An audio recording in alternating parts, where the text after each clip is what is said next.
अस्सलामुअलैकुम दोस्तों, कैसे हैं आप सब। मैं आप सबको यूट्यूब चैनल इंग्लिश लिटरेचर पर वेलकम कहती हूँ। आज जो टॉपिक हम इस लेक्चर में कवर करने जा रहे हैं that is modern tragedy by Raymond Williams. हम लोगों ने प्रीवियस लेक्चर जो था उसमें इसका first essay tragedy and tradition की बात की थी। आज इस बुक का second essay which is tragedy and contemporary ideas उसको कवर करने जा रहे हैं इस लेक्चर के अंदर।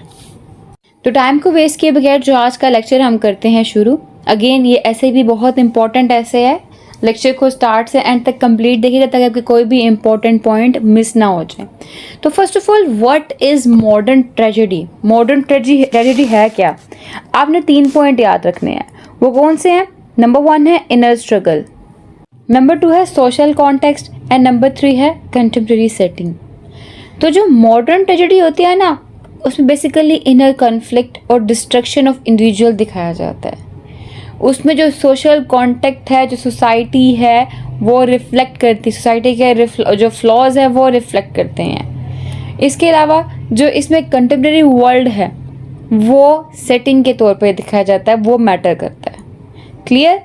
यानी पहले क्या था, पहले डाउनफॉल दिखाया जाता था इंडिविजुअल का, और इसके अलावा क्या था, पर्सनल फेलिंग दिखाई जाती थी। फिर क्या था, मोस्टली एंशियंट ग्रीस ही या मिडीवियल टाइम्स ही सेटिंग होते थे।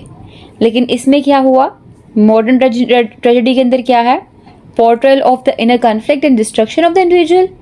इसके अलावा also a reflection of society and its flaws.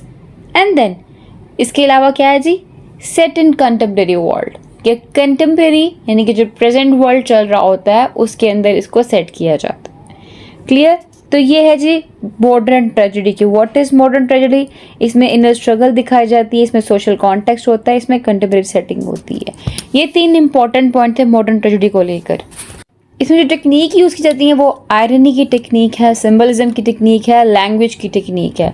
Language mostly आप देखेंगे कॉम्प्लेक्स होगी, एम्बिगिटी लैंग्वेज के अंदर होगी, एम्बियस आइडियाज़ होंगे इसके अंदर, और सिंबलिज्म को यूज़ करके जो सोशल एंड पॉलिटिकल फोर्सेस हैं उनके बारे में बात की जाती है, उनको रिप्रेजेंट किया जाता है। कैपिटलिज्म को, मटेरियलिज्म को रिप्रेजेंट किया जाता है। और आयरनी जो है वो इसमें जो हीरो की एक्सपेक्टेशंस होती हैं वो, और जो रियलिटी बेस्ड सिचुएशन होती है वो, उनके दरमियान में जो गैप है उसको हाईलाइट करती है। ये कॉन्सेप्ट तो आपको क्लियर होना कि मॉडर्न ट्रेजेडी है क्या। अब ट्रेजेडी एंड कंटेम्प्रेरी आइडियाज़ के अंदर जो रेमंड विलियम्स हैं उन्होंने क्या किया है, he try to reinterpret the variety of tragic experiences with reference to changing conventions and institutions. कि जैसे जैसे कन्वेंशंस चेंज होते गए, जैसे जैसे इंस्टीट्यूशंस चेंज होते गए, उनके कॉन्टेक्स्ट में जो रेमंड विलियम है उन्होंने इसमें हमारे पास जो ट्रेजेडी है उसको लेके जो आइडियाज़ हैं उनकी डिस्कशन की है। अच्छा, ये प्रीवियस लेक्चर की स्लाइड हैं और आज का लेक्चर हमारा यहाँ से शुरू होता है। ये है हमारे आज के लेक्चर की स्लाइड। तो कहते हैं कि tragic experiences unique to every age, means to say that वही कॉन्सेप्ट कि इन्होंने जितने भी ट्रेजिक एक्सपीरियंसेस हैं उनको लिंक किया है कन्वेंशंस एंड इंस्टीट्यूशंस के साथ, और बताया कि with the passage of time कैसे कैसे चेंजेस आई है। तो उन्होंने बताया कि हर एज के अंदर जो ट्रेजिक एक्सपीरियंस है वो यूनिक ही है, जो पहले था वो नहीं रहा। जैसे टाइम चेंज हुआ वैसे एक्सपीरियंस भी चेंज होता गया। जैसे हम लोगों ने कल के लेक्चर में ट्रेजेडी एंड ट्रेडिशन की जब हम बात करें तो उसमें देखा था कि ग्रीक टाइम पीरियड में ट्रेजेडी और थी, मिडीवियल में और थी, रेनेसेंस में चेंज हो गया concept, and new classical tragedy और हो गई, एंड मॉडर्न ट्रेजेडी और है। ठीक, ये बिल्कुल वही बात को यहाँ पे रिपीट कर रहे हैं कि जो ट्रेजिक एक्सपीरियंस है वो हर एक का यूनिक होता है, हर एज में वो सेम नहीं रहता। It is a mistake to interpret the tragic experience of the modern man in the light of traditional concepts, कि हम ट्रेडिशनल कॉन्सेप्ट्स को देखते मॉडर्न मैन को जो उसके एक्सपीरियंस हैं, उसकी जो ट्रेजेडी है उसको हम इंटरप्रेट नहीं कर सकते। फॉर इंस्टेंस ट्रेडिशनल कॉन्सेप्ट्स क्या थे कि उसमें ह्यूब्रिस होगा, उसमें प्राइड होगा, उस प्राइड की बेस पे, उस मार्शिया की बेस पे उसका डाउनफॉल होगा, यही कॉन्सेप्ट चल रहा था ना। लेकिन प्रेजेंट टाइम पे क्या कहा गया, और प्रेजेंट टाइम पे ये कहा गया कि जो डाउनफॉल है, ये जो किसी भी पर्सन की ट्रेजेडी है, ये एक लीड क्लास के पर्सन की ट्रेजेडी नहीं होती। ट्रेजेडी एक लोअर क्लास पर्सन के ऊपर भी बेस करती है। मतलब कि प्रीवियस ट्रेडिशनल कॉन्सेप्ट्स में जब भी ट्रेजेडी की बात की तो कहा गया कि जो अपर क्लास से बिलोंग करता है उसी के अंदर कोई ना कोई फ्लॉ होता है, वो उसी फ्लॉ के ऊपर उसको डाउनफॉल फेस करना पड़ता है।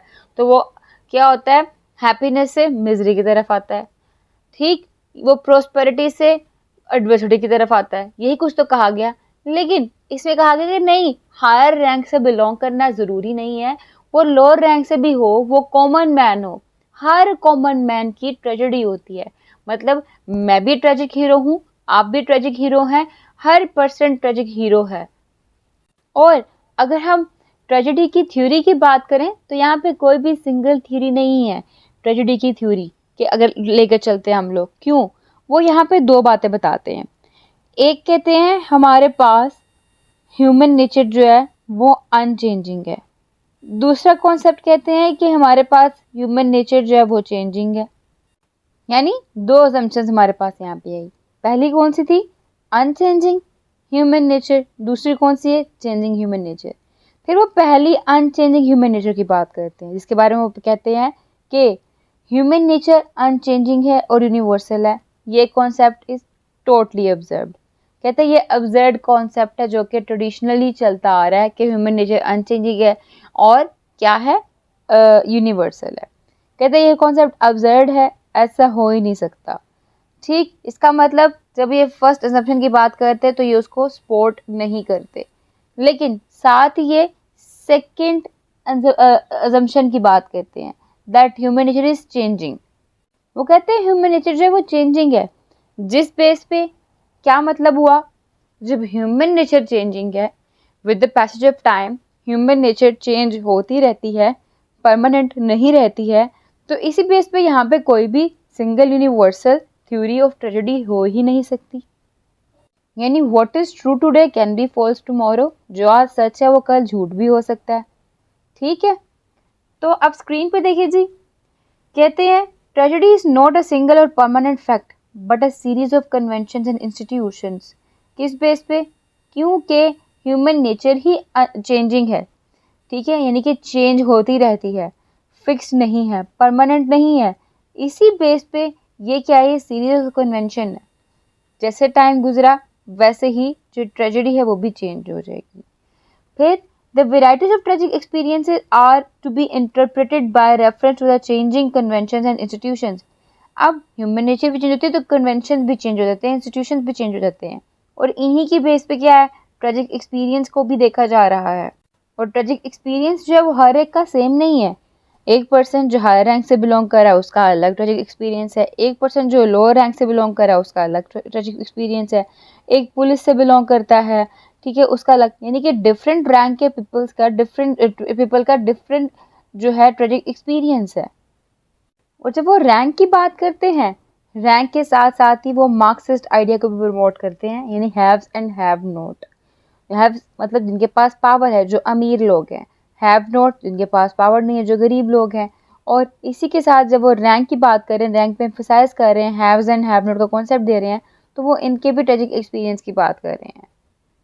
और वो साथ ही साथ ये भी कहते हैं कि जब कंटेम्प्रेरी टाइम पीरियड चल रहा है, जो प्रेजेंट टाइम पीरियड चल रहा है, वहाँ पे रैंक्स की इतनी इंपॉर्टेंस नहीं है, टाइटल की इतनी इंपॉर्टेंस नहीं है ट्रेजेडी के कॉन्सेप्ट के अंदर। वहाँ पे ये रैंक्स जो हैं सिर्फ और सिर्फ एलियनेशन प्रोड्यूस कर रहे हैं। इतना क्लियर हुआ? फिर जब वो इतनी बातें करते तो उसके बाद वो हमें फर्दर 4 इम्पोर्टेंट पॉइंट्स बताते हैं, 4 इम्पोर्टेंट पॉइंट्स ऑफ या फिर एलिमेंट्स ऑफ ट्रेजेडी बताते हैं। और इसको major points of tragic theories भी कहते हैं। नंबर 1 पे हमारे पास आता है ऑर्डर एंड एक्सीडेंट। नंबर 2 पे आता है हमारे पास the destruction of the hero. Number 3 पे हमारे पास आता है the irreparable action. And number 4 पे हमारे पास आता है द एम्फसाइज ऑफ इविल। अब वन बाय वन हम इन 4 के 4 पॉइंट्स को डिस्कस करेंगे कि ये क्या है। पहले हम बात करते हैं ऑर्डर एंड एक्सीडेंट की। यहाँ पे स्क्रीन पे देखें, लिखा हुआ है tragic experience is not limited to events that are considered tragic by society. कि सोसाइटी जिस चीज़ को कहती है कि ये ट्रेजिक है, सिर्फ यही ट्रेजेडी के अंदर फॉल करेंगे। वो कहते हैं नहीं, ऐसा नहीं है। Tragic experience is not limited to events, उन इवेंट्स तक लिमिटेड नहीं है जिनको सोसाइटी ट्रैजिक कंसीडर करती है, बल्कि ये उससे ब्रॉड है, ये उससे आगे तक फैला हुआ है। यानी ये लिमिटेड कॉन्सेप्ट नहीं है, ये एक वाइडर कॉन्सेप्ट है। इंडिविजुअल ट्रेजेडी जो है उसका सोशल पॉलिटिकल कॉन्टेक्स्ट के साथ एक वाइडर रिलेशनशिप है। यहाँ पे क्रूसिबल की एग्जांपल मैं कोट करके आपको बता सकती हूँ कि क्रूसिबल के अंदर हम क्या देखते हैं, रिलेशनशिप दिखाया गया हुआ है सलीम का, जो कि विच ट्रायल्स थे उसके साथ, और मैकार्थी का कैरेक्टर उसके साथ हम देखते हैं यहाँ पे, जो कि विच को हंट करने की स्टोरी थी। पूरा एक हम सलम यानी कि जो ट्रेडिशनल कॉन्सेप्ट है वो सोसाइटी के अंदर उसके साथ क्या लिंक बना, वो पॉलिटिकल कॉन्टेक्स्ट क्या चल रहा था, वो उन सब के साथ लिंक करके पूरी स्टोरी जो है ना वो वेव की गई थी, बनाई गई थी। तो इसीलिए जो ट्रैजिक एक्सपीरियंस है वो एक बार्डर एक्सपीरियंस है, जिसके अंदर हमारे जो कंटेम्प्रेरी आइडियाज़ हैं, जो कंटेम्प्रेरी सोसाइटी चल रही होती है, प्रेजेंट टाइम में जो सोशल सिचुएशन चल रही होती है, जो पॉलिटिकल सिचुएशन चल रही होती है, वो लिंक्ड होती है। तो कहते हैं the distinction between tragedy and accident is not clear cut. Tragedy can be seen as a way of responding to the suffering and loss. Tragedy is often set in times of social and political upheaval. Tragedy can be seen as a way of exploring the tension between order and disorder. कि order और disorder चल रहा होता है, जो उसके दरमियान में जो टेंशन चल रही है उसको एक्सप्लोर करने का एक वे। और सिंपल करके बताऊँ मैं इस बातों को जो हमने स्क्रीन पर पढ़ी, वो यही बताया गया कि जो ट्रेजेडी है वो डीपली रूटेड होती है सोशल और हिस्टोरिकल कॉन्टेक्स्ट में, अपने टाइम के लिहाज से। ये जो सोसाइटी के अंदर और पॉलिटिक्स के अंदर कॉम्प्लेक्सिटीज चल रही होती हैं, जो चैलेंजेस चल रहे होते हैं कंटेम्प्रेरी सोसाइटीज़ के अंदर, उनको रिफ्लेक्ट करती है। इंडस्ट्रियलाइजेशन आ जाए, क्लास स्ट्रगल आ जाए, पॉलिटिकल टेंशन आ जाए, वो सब कुछ हम लोग को नज़र आता है इन ट्रेजेडीज़ के अंदर। तो ये जो फर्स्ट एलिमेंट था आपको क्लियर हो गया होगा, ऑर्डर एंड एक्सीडेंट। अब इसी के साथ वो ये भी कहते हैं कि जो इवेंट है उसका रिस्पॉन्स होता है। ये again order and accident point के अंदर ही बात की जा रही है कि हर इवेंट का रिस्पॉन्स होता है। कहते हैं कि जो ऑर्डिनरी मैन है उसका भी रिस्पॉन्स होता है। कहते हैं कि अगर आप कहते हैं कि सिर्फ और सिर्फ अमीर की अगर डेथ होती है तो उसकी तकलीफ़ होती है, नहीं, अगर एक गरीब है, एक ऑर्डिनरी मैन है, उसकी भी डेथ होती है, उसकी भी मॉर्निंग की कंडीशन होती है, सफरिंग की कंडीशन होती है, तो इट मीन्स वहाँ पे भी ट्रेजेडी है। तो जहाँ पे भी सफरिंग का एलिमेंट आ जाए वहाँ ट्रेजेडी होती है। ट्रेजेडी इनकम्पास करती है जितने भी हाई जितने भी लो हैं उनसे वो इकट्ठे टुगेदर। कहते हैं ये बात मानना कि सिर्फ और सिर्फ प्रिंस की डेथ जो है वो ट्रेजेडी है, नहीं, ये गलत है, इनकरेक्ट कॉन्सेप्ट है। बल्कि एक जो है अगर फैमिली का कोई पर्सन मर जाए या जल जाए, किसी का करियर तबाह हो जाए, किसी के रोड पे एक्सीडेंट हो जाए, ये सब इंसिडेंट्स भी ट्रेजिक इंसिडेंट्स ही हैं। इवन हेगल उन्होंने कहा था ट्रू सिंपैथी और मेयर सिंपैथी के कॉन्सेप्ट के अंदर, कहते हैं accident does not produce true sympathy. Accident जो वो ट्रू सिंपैथी प्रोड्यूस नहीं करते। ट्रू सिंपैथी तभी होती है जब कोई नोबल सफ़र करता है, कोई अमीर बंदा सफ़र करता है, तभी ट्रू सिंपैथी होती है। लेकिन हेमंड विलियम कहते हैं कि नहीं, जो हमारी कॉमन मैन और प्रिंस को लेके जो डिस्टिंग्विश बिहेवियर है ना, हम लोगों को वो डिस्टिंग्विश बिहेवियर ख़त्म करना चाहिए। हम लोगों को कॉमन मैन में और प्रिंस में और उनकी सफरिंग्स के दरमियान में कोई भी डिस्टिंक्शंस नज़र नहीं आनी चाहिए, कोई भी डिस्टिंक्शंस जो है वो क्रिएट नहीं करनी चाहिए। तो यानी ऑर्डर एंड एक्सीडेंट के अंदर एक तो वो एम्फसाइज कर रहे हैं कि ट्रेजेडी हर एक की होती है, दूसरा वो एम्फसाइज कर रहे हैं सोशल एंड कल्चरल फैक्टर्स जो हैं वो ट्रेजेडी के अंदर इंपॉर्टेंट रोल प्ले करते हैं, तीसरा वो एम्फसाइज कर रहे हैं कि हम लोगों को सुपीरियर रैंक या अपर रैंक के पर्सन को जो है प्रायोरिटी नहीं देनी चाहिए, हर एक को इक्वल लेवल पे ला के इक्वली ट्रीट करना चाहिए। ठीक है, तो ये हो गया ऑर्डर एंड एक्सीडेंट। फिर इसके बाद नेक्स्ट पॉइंट है हमारे पास which is destruction of hero. पहले क्या कॉन्सेप्ट चल रहा था, हायर रैंक से बिलोंग करने वाला इलीट क्लास का पर्सन जिसके अंदर जो है हमार्शिया मौजूद हो, उस हमार्शिया की वजह से क्या उसका डाउनफॉल फेस करना पड़े, ये कॉमन कंसेप्शन था। यानी कि डिस्ट्रक्शन हो जाना या डेथ हो जाना उसके हीरो की। लेकिन हम यही देखते आ रहे हैं कि what happens to the hero, hero के साथ क्या हुआ। लेकिन जो मॉडर्न ट्रेजेडी है वो उसमें हमें देखना चाहिए कि what happens through the hero, hero के साथ, हीरो जो हीरो का रोल था, जो उसने रोल प्ले किया है, उस हीरो के ज़रिए क्या हो रहा है, हम लोग को ये चीज़ देखनी चाहिए। अब स्क्रीन पे देखें, the most common conception about tragedy is that it ends with the destruction और डेथ ऑफ इट्स हीरो। कि ज़्यादातर यही होता रहा है कि जो हीरो है उसकी डेथ हो जाती है या वो डिस्ट्रॉय हो जाता है। हाँ, बिल्कुल ऐसा फैक्ट है, होता रहा है। ग्रीक में भी था और उसके बाद रेनेसांस टाइम पीरियड में भी था, मिडीवल में भी यही कुछ चल रहा था। इवन मॉडर्न में भी मोस्टली प्लेस में क्या हो रही है, डिस्ट्रक्शन हो रही है हीरो की, कॉमन मैन की। तो कहता है however in many tragedies the story does not end with the destruction of the hero, rather it follows on, कि चलती रहती है। It is not the job of the artist to provide answers और solutions but simply describe experiences and raise questions. कि क्या है कि ये आर्टिस्ट का रोल नहीं है कि वो हम लोग को आंसर्स बताए या सोल्यूशंस बताए स्टोरी के अंदर, ये इसलिए हुआ, ये इसलिए हुआ, ये इसलिए हुआ। नहीं, वो एक स्टोरी लिखे, एक्सपीरियंसेस को डिस्क्राइब करे और वहाँ पे क्वेश्चंस रेज करे, क्यों हुआ, ऐसा क्यों है, जो कंटेम्प्रेरी आइडियाज़ है वहाँ पे मौजूद हैं, ठीक है, सिचुएशन वहाँ पे मौजूद है, तो ऐसे क्यों हुआ है, अगर उसने किया तो क्यों किया, उसने उसको मारा तो क्यों मारा, क्वेश्चंस रेज करे वहाँ पे, रीडर के माइंड में क्वेश्चन रेज, उसका स्टाइल ऐसा हो। तो modern tragedy is now not what happens to the hero but what happens through him, उसके साथ क्या हो यहाँ पे ये देखा जाए। तो इसलिए डिस्ट्रक्शन ऑफ हीरो जो है ना, ये कॉन्सेप्ट है, एलिमेंट है इंपॉर्टेंट। और यहाँ पे हम ये पॉइंट भी ऐड कर सकते हैं जैसे कि हीरो चेंज हो चुका हुआ है। अब पहले क्या था, रॉयल रैंक से बिलोंग करने वाला नोबल पर्सन, अब क्या है, ऑर्डिनरी मैन, ऑर्डिनरी पर्सन, हर पर्सन की ट्रेजेडी है। क्लियर? तो ये डिस्ट्रक्शन ऑफ द हीरो। अब इसके बाद जो थर्ड एलिमेंट है वो है हमारे पास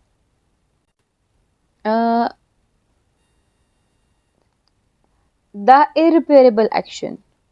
जो मॉडर्न ट्रेजेडी होती है ना, उसका लास्टिंग और इरिवर्सिबल इम्पैक्ट होता है।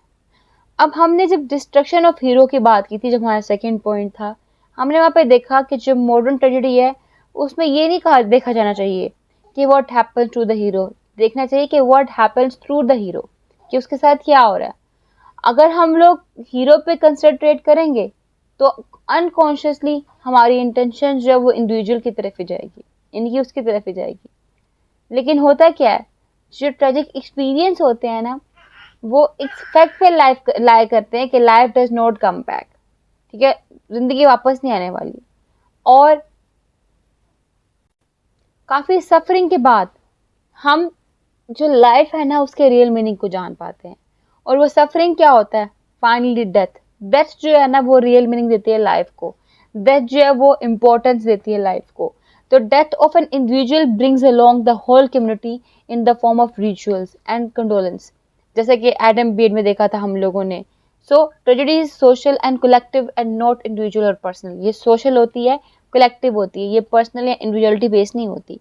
ये हमने देखा था डिस्ट्रक्शन ऑफ हीरो के अंदर कि हीरो खत्म हो गया, ठीक, ट्रेजेडी किसके ऊपर आई, सोशल आई और कलेक्टिव आई, और इसका इम्पैक्ट भी क्या हुआ, लॉन्ग लास्टिंग इम्पैक्ट हुआ।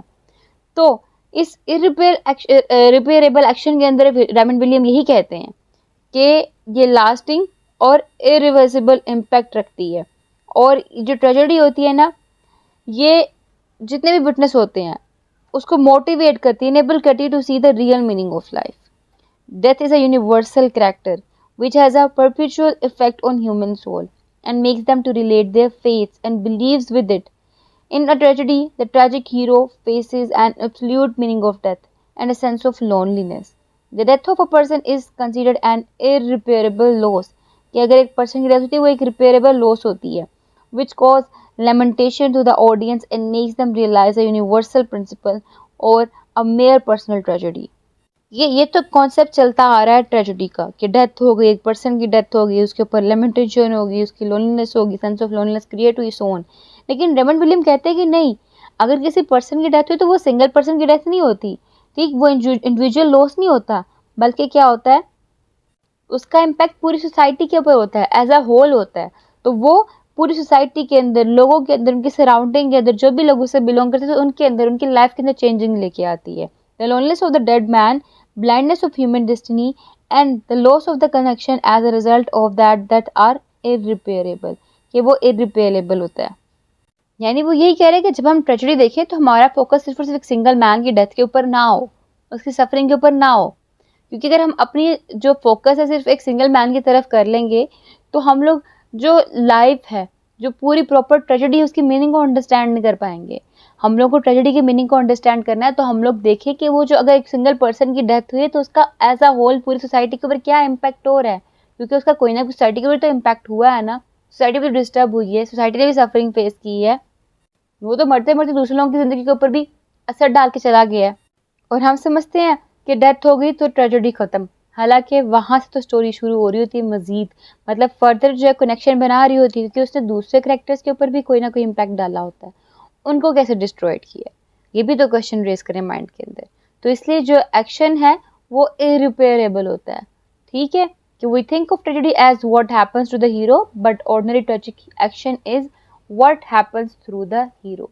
ये था इरिपेयरेबल एक्शन। अब नेक्स्ट पॉइंट है एम्फसाइज ऑफ इविल।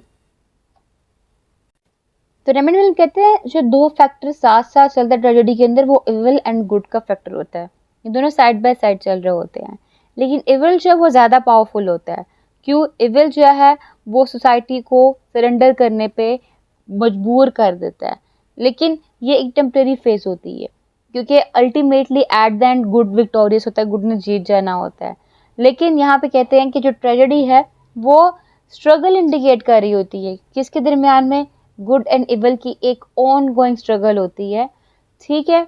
तो ट्रेजेडी बेसिकली क्या करती है, उसमें इविल का एक इम्पोर्टेंट रोल होता है, और इविल जो है वो सिर्फ और सिर्फ एक फॉर्म में नहीं होता, इसके मल्टीपल फॉर्म है, यानी कि क्रिश्चियन इविल हो गया, ये एक फॉर्म है, लेकिन साथ ही क्या है, कल्चरल इविल भी होते हैं, पॉलिटिकल इविल भी होते हैं, आइडियोलॉजिकल इविल भी होते हैं, ठीक है। और जो गुड और बैड होते हैं ना, ये एब्सोल्यूट नहीं होते, हम कभी अच्छे हो जाते हैं और कभी बैड होते हैं, in a particular ways, in a particular situation, यानी जो सिचुएशन होगी सिचुएशन के लिहाज से हमारा रिस्पॉन्स होता है। Hence tragedy does not teach us about evil, rather it teaches us about so many aspects of life and their consequences। और विलियम जो है वो इस नोशन को रिजेक्ट करते हैं that man is naturally evil और गुड एज ही बिलीव्स। क्या कहते हैं, man is naturally not anything and we are good और bad in particular ways in particular situations, यानी कि हम शुरू से नहीं होते, ये हमारे इंस्टिंक्ट नहीं होती, हमारे पास सिचुएशंस जो हैं उन सिचुएशंस के लिहाज से हम लोग जो है अपना बैड और गुड वेज दिखाते हैं। तो स्क्रीन पे देखें, evil goes side by side with good. Evil is often perceived as more powerful and attractive, but Williams believed that it is a temporary phase. Tragedy dramatizes evil in many particular forms, not only Christian evil but also cultural, political, and ideological. Tragedy teaches us about the struggle between good and evil, and that good ultimately trumps over evil. Good and evil are not absolute but are defined by the particular situations in which we find ourselves. Clear? तो ये था हमारा fourth point. तो यहाँ पे हमारा जो ऐसे सेकंड था वो भी कंप्लीट हुआ, ट्रेजेडी एंड कंटेम्प्रेरी आइडियाज़, जिसमें उन्होंने बात की कि कंटेम्प्रेरी आइडियाज़ के अंदर जो ट्रेजेडी का कॉन्सेप्ट है टोटली डिफरेंट है ट्रेडिशनल आइडियाज़ से लेके। ट्रेडिशन में हीरोज़ को प्रायोरिटी दी जाती थी, हीरो जो था वो अपर रैंक से बिलोंग करता था और उसको कोई ना कोई हमाशा की बेस पर डाउनफॉल फेस करना पड़ता था, लेकिन कंटेम्प्रेरी टाइम पीरियड्स में हर कोई ही हीरो है, मीन्स हर एक की ट्रेजेडी होती है, और ट्रेजेडी जो है वो डाउनफॉल या डिस्ट्रक्शन का कॉज तो होती ही है, लेकिन साथ ही साथ वो हर एक की लाइफ को इम्पैक्ट करती है, हर एक के साथ एसोसिएट होती है। ट्रेजेडी एक इंडिविजुअल पर्सन की ट्रेजेडी नहीं होती, लेकिन ट्रेजेडी जो है वो एज अ होल हर एक की ट्रेजेडी होती है। उसमें उन्होंने 4 पॉइंट्स बताए थे। एक पॉइंट था हमारे पास ऑर्डर एंड एक्सीडेंट, दूसरा था destruction of the hero, third था the irreparable action, and fourth one is emphasise of the evil. That's all about today's lecture. I hope कि आपको वीडियो पसंद आई होगी। वीडियो पसंद है वीडियो को लाइक भी करिएगा, हमारे चैनल को सब्सक्राइब करना मत भूलिएगा। दुआ में खास याद रखिएगा। Stay tuned, take care.